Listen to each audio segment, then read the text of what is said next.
kababayan, dito tayo ngayon sa sa Daot.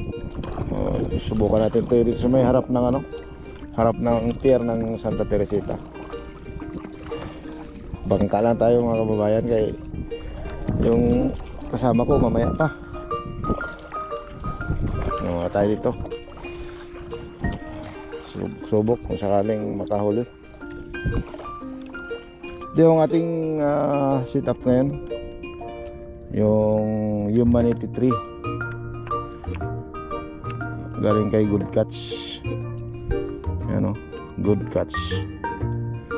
Reel natin China 1000 series Shimano, at ang ating lure ay Otyong lure gawa ni Master Jill Hondra. Shout out din pala kay Fish On Angler. Binigyan niya tayo ng sticker mga kababayan.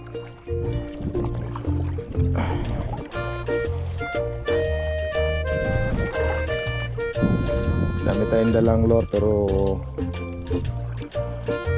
ano natin muna si Otyong, kasi nakaraan sa buhanginan nakahuli ng kitok.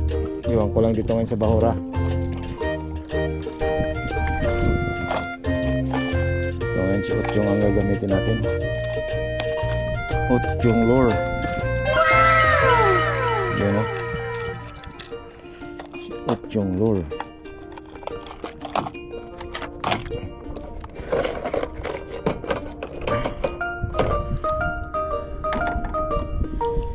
Si Otyong.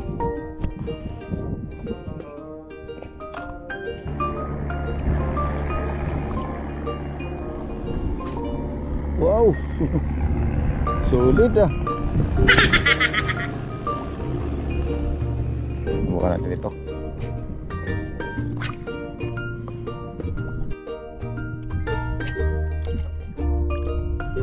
A few moments later. Guys, good morning. Nahulog yung sagwa ng ating mga isda. Ayan. Yung upuan ko nahulog. Ayan yung sagwa natin yung upuan. Kami muna tayo kay Gapot na hulog ang sagwan.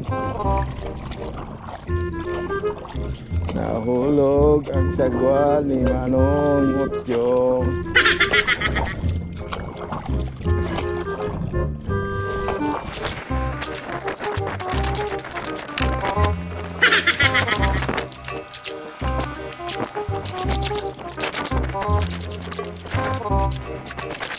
A little longer than a few minutes later. Fish on. Fish on.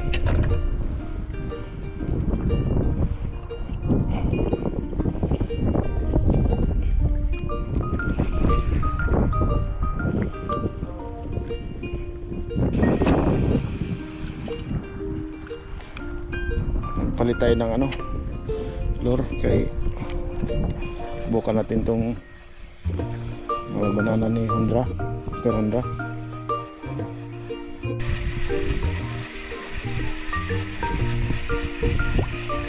Oh, fish on. Fish on. Oh. Fish on, guys. Fish on.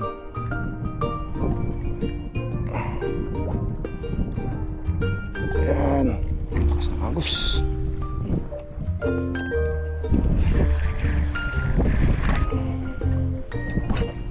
Fish on. Fish on.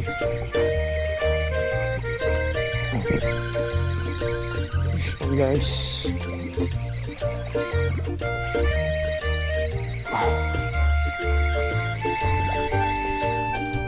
Honeycomb. Honeycomb grouper.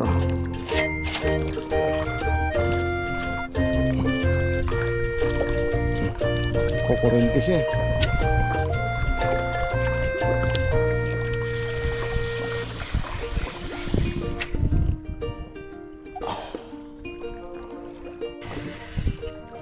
Salamat talaga sa nagbenta nitong rod na to.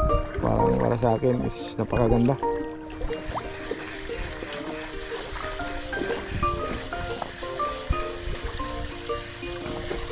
Strike.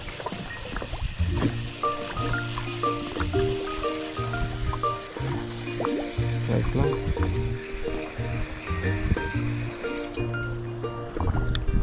Guys, mga dali. Sayang.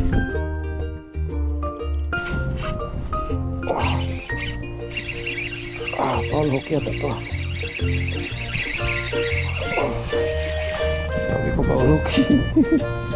Foul hook.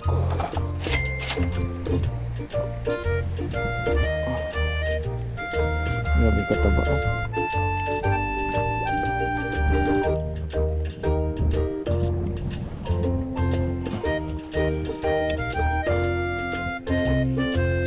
Foul hook.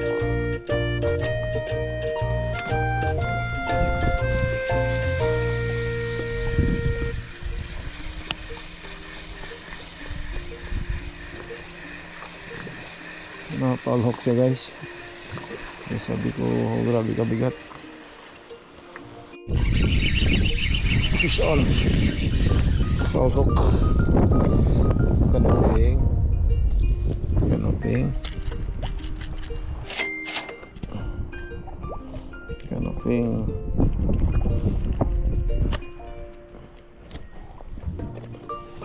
Ito lang pala kay tago-tago ping ha. Mr. Hondra. Yung ano mo, nakahuli na naman ng kanuping. Banana mo.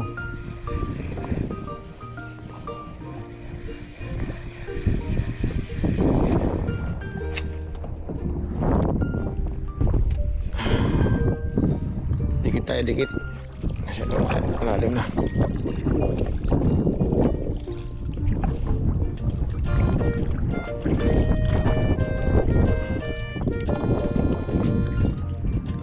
Nakakagatan naman ng ating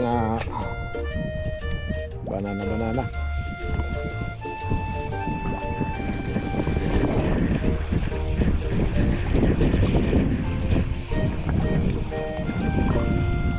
Ayan mga kababayan, tapos na, pauwi na tayo. Dito na tayo malapit sa ating daungan. Mamaya ipapakita ko sa inyo yung ating mga huli sa loob lamang ng banjing-banjing na pangangawil. Kasi talagang ang spot natin dito ay, sabi natin may isda pero hindi nakatali yung isda. Kaya wala siguro kung makahuli ka, wala. Kasi dito lang din malapit sa amin. Ang kinakawilan naman talaga natin mga kababayan, doon talaga yung sa ano. Tatakbo pa tayo ng 10 nautical miles or 8 gano'n. So ito, tamang kawil-kawil lang, pang ulam na rin.